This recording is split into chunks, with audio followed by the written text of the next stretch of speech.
আসসালামু আলাইকুম। আশা করি সবাই ভালো আছেন। দেখতে দেখতে ঈদ চলে এলো। ঈদের সকালে কিন্তু মিষ্টি মিষ্টান্ন যাই খাই না কেন, প্রথমে আমাদের ঝাল ঝাল কিছু লাগে, যেমন খিচুড়ি। আর খিচুড়ি খেতে হলে আচার দরকার। আজকে এমন একটা গরুর মাংস রান্না করব যেটা থাকলে আলাদা করে পাতে আর আচার নেওয়া লাগবে না।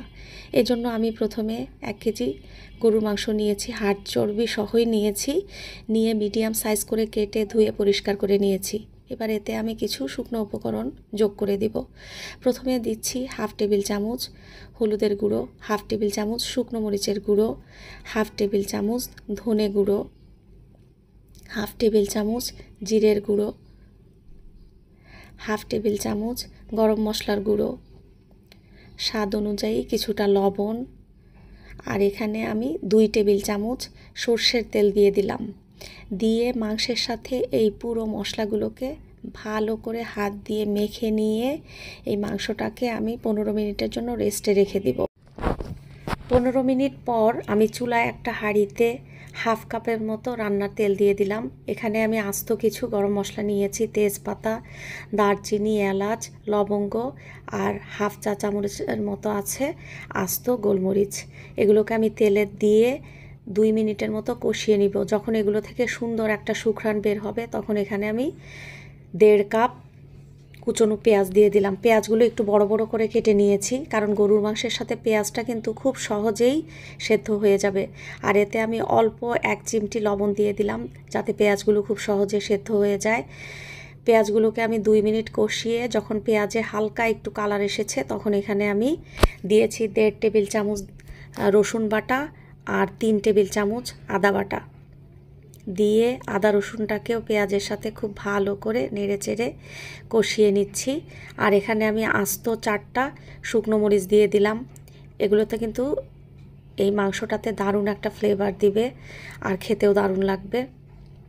তারপর এই মরিচগুলোকেও পেঁয়াজের সাথে খুব ভালো করে আরও 2-3 মিনিট কষিয়ে নিয়ে এখন আমি ম্যারিনেট করা মাংসটাকে এই মশলার মধ্যে দিয়ে ভালো করে নেড়ে চেড়ে নিব।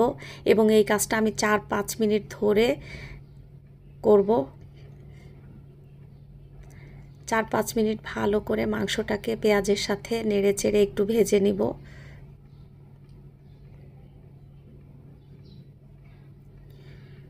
যখন মাংসের কালারটা একটু হালকা চেঞ্জ হয়ে যাবে তখন এখানে আমি ঢাকনা লাগিয়ে মাংসটাকে সেদ্ধ করতে দিব। এবার এখানে আমি একটা সাতকরা নিয়েছি, সিলেটের ঐতিহ্যবাহী সাতকরা। এর কথা অনেকেই শুনেছি। কিভাবে এটা ব্যবহার করতে হয়, প্রথমে ভেতরের যে টক অংশটা সেটাকে আমি আলাদা করে নিয়েছি। আর শুধুমাত্র সাতকরার খোসাটাকে আমি এই রান্নায় ইউজ করব। খোসাটাকে আমি টুকরো করে কেটে নিয়েছি। আর এই টক অংশগুলোকে আমি একটা নেটের ব্যাগে ভরে এটাকে আমি ডিপ ফ্রিজে রেখে দিব। এটা ডিপ ফ্রিজে এয়ার ফ্রেশনারের কাজ করবে। তারপর এখানে আমি একটা হাঁড়িতে পানি গরম করতে দিয়েছি। পানিটা যখন ফুটে উঠেছে তখন আমি এই লেবুর খোসাগুলোকে, টুকরো করে রাখা খোসাগুলোকে পানির মধ্যে দিয়ে 4-5 মিনিট ভালো করে সেদ্ধ করে নিব লেবুটাকে। এই লেবুটা কিন্তু মোটামুটি শক্ত টাইপের হয়। সেদ্ধ করে আমি পানি ঝরিয়ে একপাশে রেখে দিব। আর এদিকে আমি মাংসের ঢাকনাটা খুলে একটু দেখছি কি অবস্থা। মাংস থেকে যথেষ্ট পানি বের হয়েছে। আবারও ঢাকনা লাগিয়ে আমি মাংসটাকে কষিয়ে নিচ্ছি। এভাবে আমি 2-3 মিনিট পর পর ঢাকনা খুলে খুলে মাংসটাকে একটু নেড়েচেড়ে আবার ঢেকে কষিয়ে নিব। গরুর মাংস যেহেতু সেদ্ধ হতে বেশ খানিকটা সময় লাগবে। বারবার আমি ঢাকনা খুলে খুলে মাংসটাকে নেড়ে দিব। এই যে মাংসের সুন্দর একটা কালার চলে এসেছে আর মাংস থেকে কিন্তু পানিও বেশ কমেও গিয়েছে। অল্প কিছু পানি আছে। আবারও ঢাকনা লাগিয়ে আরও 2-3 মিনিট কষিয়ে এখন দেখছি মাংসের পানি প্রায় শুকিয়ে গেছে আর মাংসের সুন্দর একটা রঙও ধরে গেছে। এখন মাংসটাকে আমি ভালো করে নেড়ে চেড়ে ভালো করে একটু ভাজা ভাজা করে নিচ্ছি। আবার ঢাকনা লাগিয়ে আরও 2 মিনিট একটু কষিয়ে নিলাম। তারপর ঢাকনাটা খুলে দেখছি মাংসের পুরোপুরি যে পানিটা আছে শুকিয়ে গেছে আর তেলটাও ভেসে উঠেছে। এবার মাংসটাকে আমি 2-1 মিনিট একটু নাড়াচাড়া করে এতে আমি প্রায় 4 কাপের মতো গরম পানি, ফুটন্ত গরম পানি দিয়ে দিব। মাংসে কিন্তু ঠান্ডা পানি দেওয়া যাবে না, অবশ্যই গরম পানি ইউজ করতে হবে এবং ফুটন্ত গরম পানি ইউজ করতে হবে, নইলে কিন্তু মাংসটা সেদ্ধ না হয়ে হঠাৎ করে সেদ্ধ হওয়াটা বন্ধ হয়ে মাংসটা শক্ত হয়ে যেতে পারে। আর এখানে আমি আস্ত 7-8টা রসুন এবং সেদ্ধ করে রাখা যে সাতকরার খোসাগুলো সেই টুকরোগুলো এর মধ্যে দিয়ে দিলাম, দিয়ে ঢাকনা লাগিয়ে 2-3 মিনিট সেদ্ধ করে নিয়েছি। আর এখানে আমি আস্ত কয়েকটা কাঁচামরিচ দিয়ে দিলাম। এই কাঁচামরিচগুলোও কিন্তু এই মাংসে একটা সুন্দর ফ্লেভার দিবে। এবার আমি ঢাকনা লাগিয়ে এগুলোকে আরও কিছুক্ষণ কষিয়ে নিব। এই সাতকরা কিন্তু এত সহজে সেদ্ধ হয় না কিংবা গলেও যায় না, এটা কিন্তু বেশ খানিকটা সময় নেয় সেদ্ধ হতে। আর মাংসটাও কিন্তু পুরোপুরি সেদ্ধ হয়নি, এখনও কিছুটা বাকি আছে। এখানে আমি হাফ টেবিল চামচ করে আবারও টালা জিরের গুঁড়ো এবং গরম মশলার গুঁড়ো দিয়ে দিলাম। দিয়ে এগুলোকে আবারও আমি ঢেকে একদম লো ফ্লেমে দমে কিছুটা সেদ্ধ করে নিব।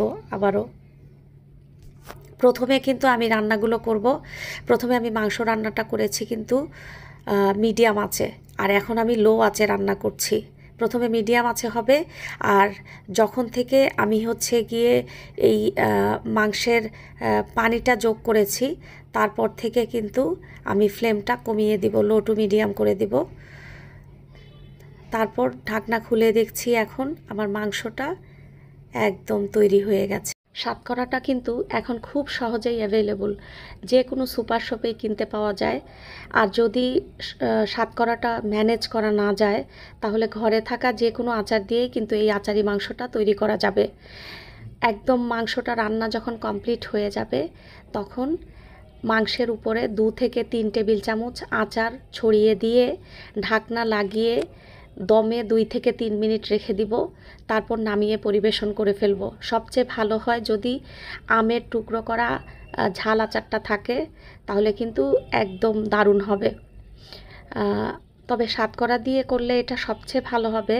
আর অনেকেই বলেন সাতকরা দিয়ে গরুর মাংস রান্না করলে একটু তেতো তেতো ভাব হয়ে যায়, খেতে ভালো লাগে না। কিন্তু আমার মনে হয় আমি যে টিপসটা দিয়েছি আপনাদের, মানে লেবুর ভেতরের যে টক অংশটা আছে ওটা ফেলে দিতে হবে, আর লেবুটাকে 4-5 মিনিট আগে থেকে পানিতে ফুটিয়ে নিতে হবে, তাহলে কিন্তু আর লেবুর যে ঝাঁঝালো বা তেতো যে ভাবটা সেটা থাকবে না, আর মাংসের সাথে এটা খেতেও দারুণ হবে। আর এই লেবুটা কিন্তু ফুটিয়ে নিলে এমন না যে লেবুটা গলে যাবে মাংসের সাথে, এই লেবু কিন্তু একটু শক্ত টাইপের হয়। এটা খুব সহজে, দেখতে যেমন নরম, আসলে কিন্তু অত সহজে গলে যায় না।